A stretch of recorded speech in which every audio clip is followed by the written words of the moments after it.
Peace be with you. I'm a couple of minutes early, but the sun has just risen, so I wanted to catch it just above the horizon here in Esparto, California, on the 18th of March, 2023, Saturday. And I'm going to give you a little bit of view of the countryside here as I'm outside of the town of Esparto, which you can see behind me back there.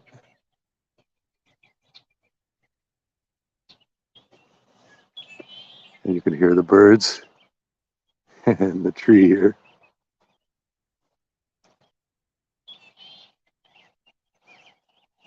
So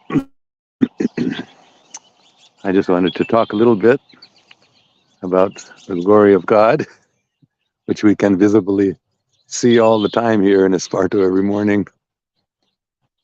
I'll post some of the videos, perhaps, that I took a few minutes ago of the sun actually rising and the sunrise earlier than that. But it's so beautiful to be here in the countryside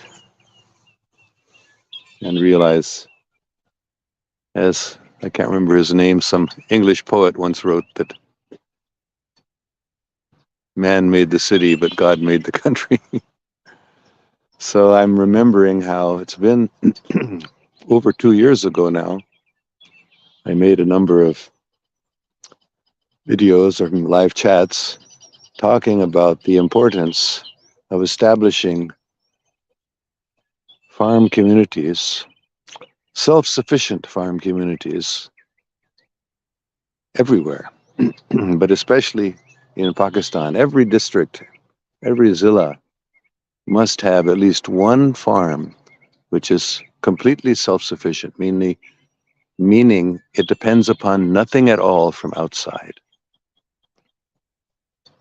So that at that time, actually, I said by 2023 we should have this. Now we see with the crisis in the economy and the prices soaring, food becoming so expensive that most people are struggling to have just one meal a day, even, and maybe not most, but many people are struggling. So if we don't have to live in the country, but we have to have connections with villagers who grow their own food, so that if things become worse, we won't be even under more stress and anxiety. It's very important. Everyone, especially people living in cities, must have some connection. Make friends. If you don't have anybody that you know that lives in a village not too far away, go out to some villages and meet some farmers and get to know them, and maybe you can visit them regularly and develop a friendship. And you'll see how important it is to have this. The sun is getting brighter now. To have this wonderful spiritual atmosphere of the country. The country tends to be more peaceful, of course. Everyone knows that. And but also more spiritual. It's more easy to pursue spiritual life, which is the real purpose of human life. Pursue spiritual life in the country. So if you live in the city, that's okay. But you definitely must visit the country as often as you can for your own spiritual rejuvenation, and try to even grow some of your own food, or at least have connections, friendships with people that grow their own food. Very important, and is going to become more and more important. So I see that we do have some comments already, although I'm a little early. Still, the time that I start my chats has not come yet. But we'll see. Sunshine writes, Assalamu alaikum, Babaji. It is so good to see you. Well, very nice to have you with us. And maybe I'll talk a little bit more about the glories of country life. Of course, there are difficulties. It's not necessarily easy. And of course, there's usually no cinemas and other so-called pleasures of city life, but those things are not necessary. But food is necessary. So food and pure water. So find a place where pure water, whether from a well or from a stream, find a place where pure water is available and where food can be grown. That's very, very important. I'm convinced we're going to find out very soon how important it is. Absolutely essential, more and more important as the days and weeks go by. So, well, no other comments yet. So let's see, what can I say? Okay, so we do have some cows here. And let's see if I can put them here in the screen behind me.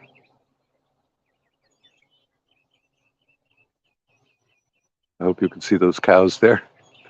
So we are fortunate to have fresh milk available in Esparto. So cows are very, very important. Holy Quran also mentions it's a great pious act with great rewards to have cows and your own fresh milk, especially, and to be close to the nature, and close to the Spirit of God, which is much more easy to experience in the countryside than in the city. That's been my experience, and that's why I moved here to Esparto. Okay, we have a couple more comments now. Pokemon Heaven says, the last few days have been very stressful for me because of what's happening with Imran Khan. I can't concentrate on my daily routine and sleep. For me too, it's been very, very, maybe not stressful, but yes, it's been stressful for me too. But I've been praying more intensely for hours, reciting different prayers, specifically for the protection of Imran Khan Sahib. But we should not be surprised that these things go on in not only in Pakistan, all over the world. Things are becoming more and more stressful, but it's exceptional, very exceptional the last few days in Pakistan. But let us just go on praying. If we remember God, which somehow it's very easy to do in the countryside here, but harder in the city. If we remember God, we will, the stress won't bother us. We can just remember that God is all powerful. He is in full control, as Imran Khan Sahib certainly does remember. And he said that many times when people ask him, aren't you afraid? He said, well, I believe that life and death are in God's hands. So if we have that sort of faith, then even the most stressful circumstances we can pass through without too much stress. But it's very, very, very stressful right now. You're right. I hardly can fully agree with you. Akil Ahmed says, USA is so beautiful. Well, the cities, there are many places that are not very beautiful, and in the country too, but Esparto is a very, very beautiful place. But it's no more beautiful than the countryside in Pakistan. All right, let's see. Shafir Iqbal says, Assalamu alaikum. Wa alaikum salam, sir. Sunshine says, you are a true blessing for the humanity, sir. Lots of love. Thank you very much. Pokemon Heaven says, how do you manage the stress? Oh, thank you very much. Now I can talk about my favorite subject, zikr, calling on the names of God, reciting the names of God or names of the great saints. I recite the name of my teacher also, and I feel great happiness and peace. So, but the most important answer, the perfect answer to every difficulty is just call on the names of God. So you'll see it works if you just try it. But you have to call on the names of God with great feeling from the depths of the heart. It is said you have to be so sincere and begging God so much to please let me serve you. Please protect us.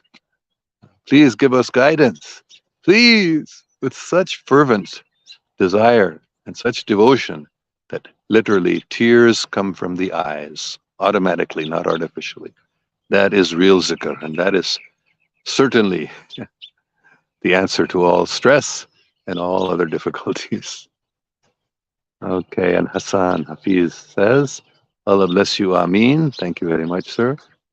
And he asks, how are you, sir? Well, as you can see, I'm very, very happy living in the countryside, despite so many stresses. Uh, there are a lot of stressful situations here in America, too.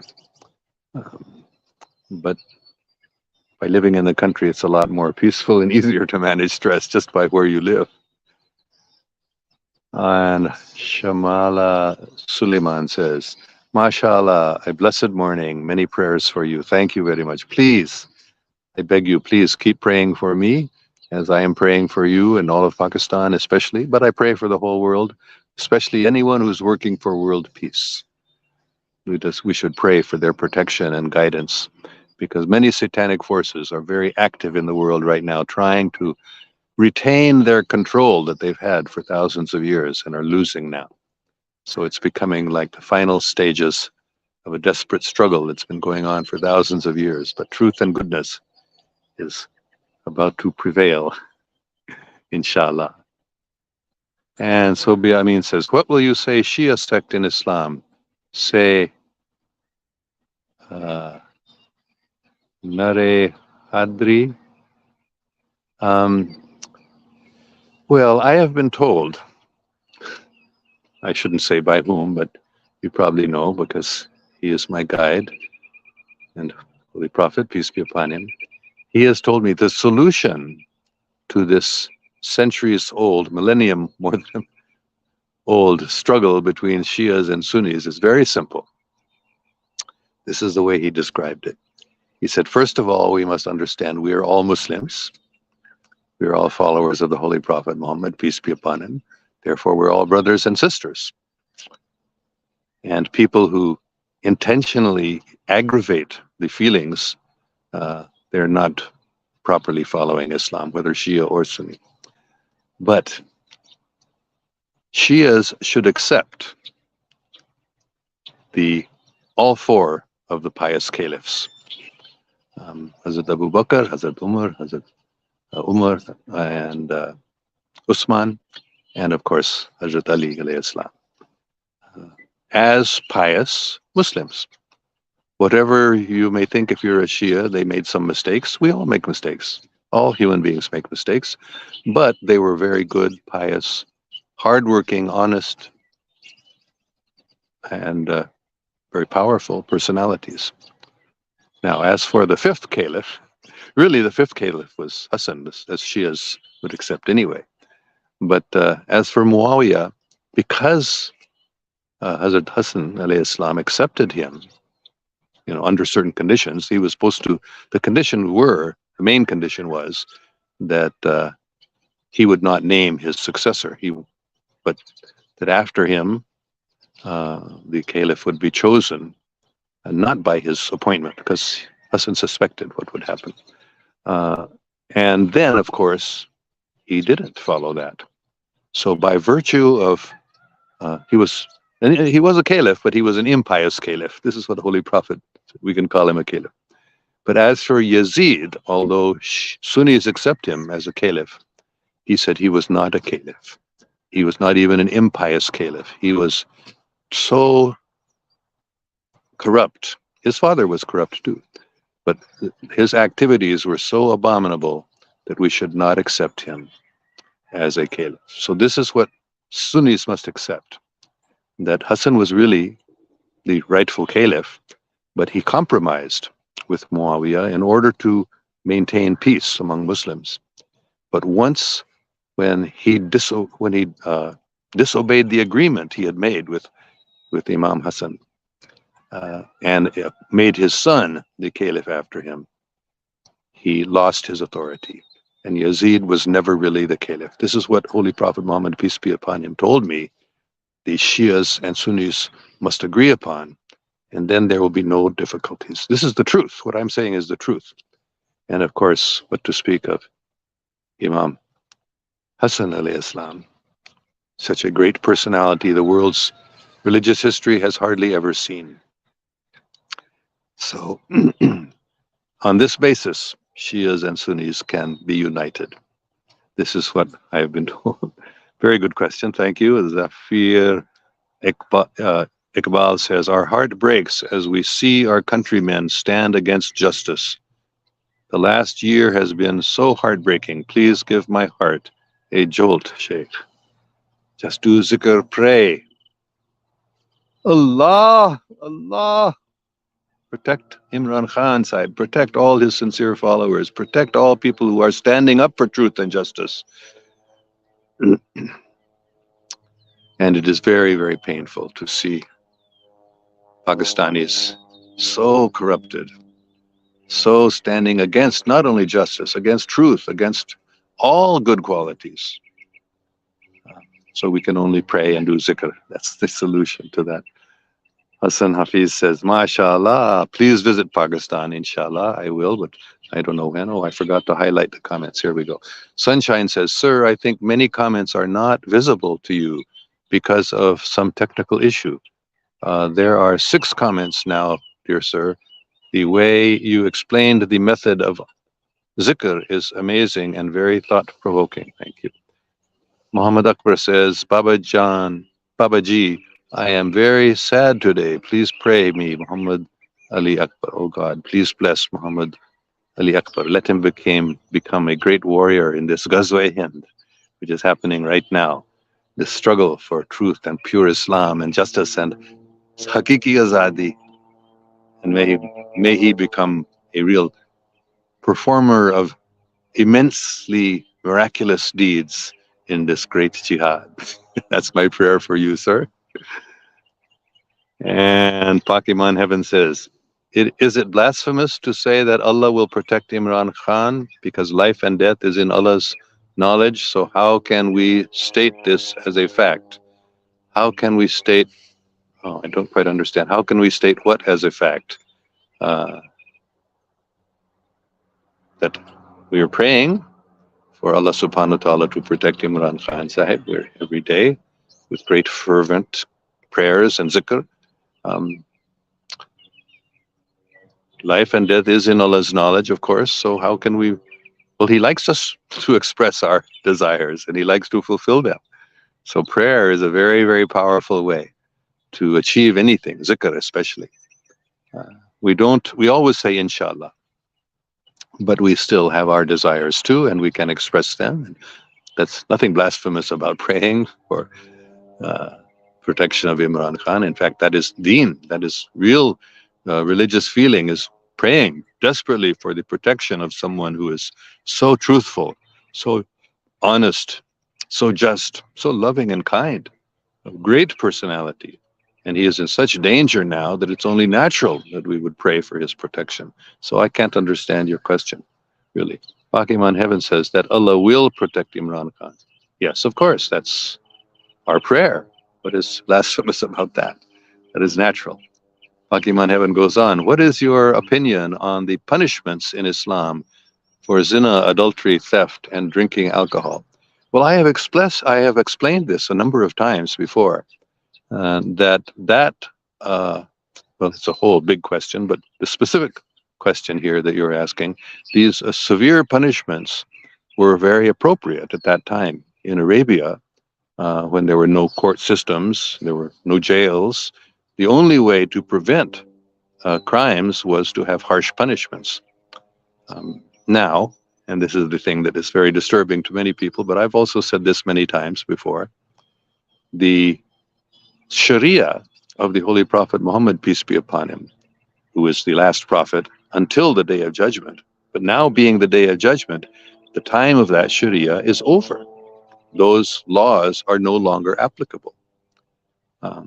So you may or may not accept that, but that's what I've been told, and that certainly is a perfect answer to your question. So you may not think it's possible because Muslims generally thought the Sharia of Holy Prophet Muhammad is eternal and will never be changed and will be for millions and billions of years forever. No, that's never what the Holy Prophet, peace be upon him, said or intended. Okay, Pakiman Heaven goes on, but how do we know that Allah will protect Imran Khan? We don't have this knowledge, so how can we say that as a fact? Well, we can't say as a fact that Allah will not allow him to be killed. He may. Allah subhanahu wa ta'ala is free to do whatever he wants. So we certainly can't have that knowledge, But Allah definitely is protecting Imran Khan. And if Imran Khan is killed, as his enemies are certainly making every effort they can to do that, then that will not mean that Allah subhanahu wa ta'ala is not protecting Imran Khan. It just means that he felt that now is the best time to take him uh, for his own sake and for the sake of Pakistan. If Imran Khan is killed, the Pakistani people, inshallah, will rise up and fulfill his mission of establishing justice and Hakiki Azadi in Pakistan.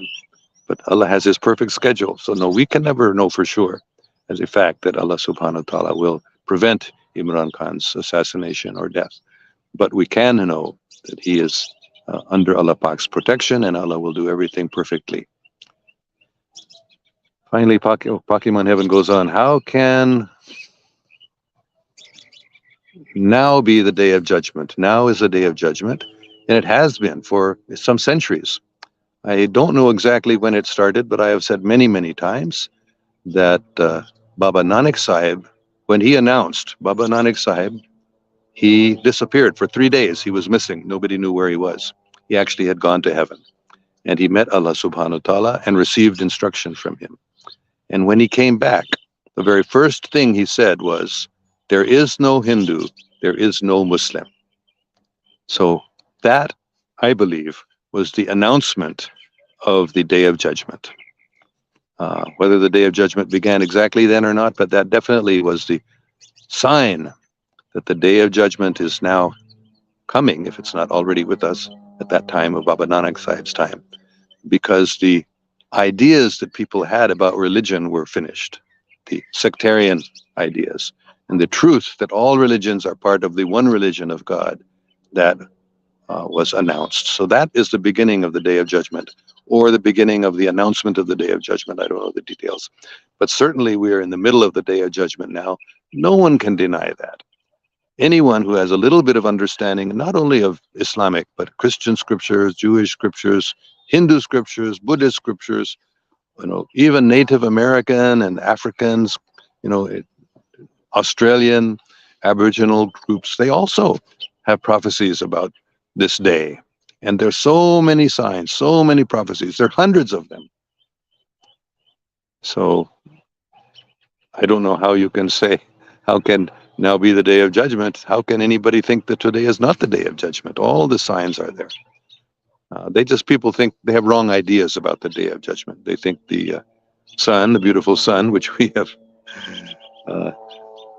been viewing a little bit because it just rose shortly before this chat. Can you see it there? And the sun is supposed to, well, in different traditions, there are slight variations, but basically the idea is that the sun and moon will fall, or turn to blood or crack. These mostly are symbolic. They're not literal prophecies. I don't believe the sun and moon are going to fall to the earth. But the religious leaders, the sun and moon represent the religious leaders and political leaders. They will fall. And we've seen that happen. Just 100 years ago, certainly 200 years ago, almost every country, with a few exceptions, was ruled by kings. Now, where are all those kings? They're all gone. Those were the sons that have fallen. And religious leaders who used to be loved and respected so much, they're now being disgraced. That's the falling of the sun and moon. So like that, there are many prophecies that we may have misunderstood. That's why we think the Day of Judgment has not come. But if we understand them properly, then we will see definitely we are in the middle of the Day of Judgment right now. Pokemon Heaven goes on. So what should be the punishment for these sins? There should be some punishment, definitely. But since people can be imprisoned and tried, they should not be so severe as cutting off a hand for theft or stoning to death for zina. There definitely must be some punishments according to the time and circumstance. But this is another long, long question. Okay, Muhammad Akbar says, Babaji, I am totally agreed with the history of caliphs and Sunni and Shia mistakes. They are both stubborn with their thoughts, but we are losing our right by that. So sad. Thank you for your prayer. Yes, this is what Holy Prophet Muhammad, peace be upon him, personally told me, that this is the solution. That, of course, it's difficult for Shias to accept the first three pious caliphs, but Hazrat Ali alayhi salam himself accepted them as valid caliphs. So they are pious caliphs. Uh, and Sunnis must accept that Muawiyah was an impious caliph at best, and Yazid was not even a caliph. He was totally against what it means to be a caliph, totally uh, the worst imaginable being. How could he be a caliph? So that's a very simple, clear explanation of how Sunnis and Shias can come to agreement. And finally, Pakiman Heavens. Oh, there's still more questions. Oh, I see there are a lot of comments here. I didn't see them all. So why does this Quran talk about the Day of Judgment? So what Day of Judgment is that? I just explained that the Day of Judgment, these signs that are there, they're not to be taken literally. Many of the signs must be understood symbolically. So this is the Day of Judgment that's happening right now. Muhammad Abdal says, Babaji, Pakistan ka acha waqt kab shuru hoga? Pakistan का अच्छा वक्त 1947 से अच्छा है, लेकिन हम देख नहीं सकते हैं।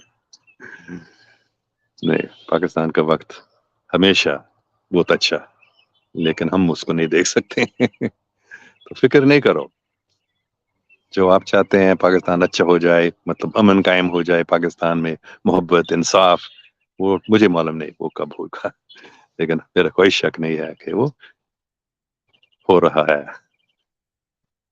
Muhammad Akbar says, you pray for me is making me dancing with happiness.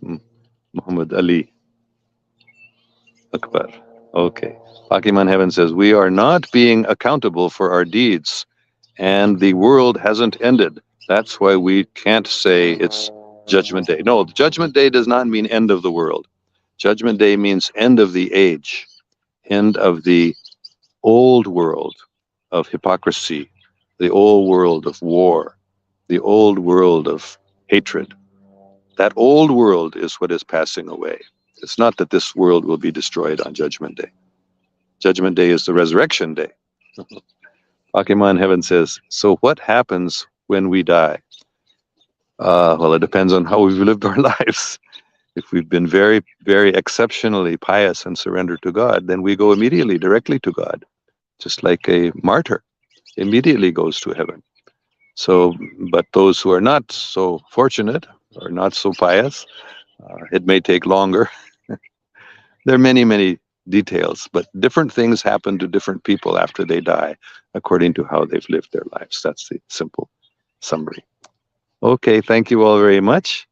Inshallah, every Saturday morning here in America, Saturday evening in Pakistan, I hope we will be able to continue this.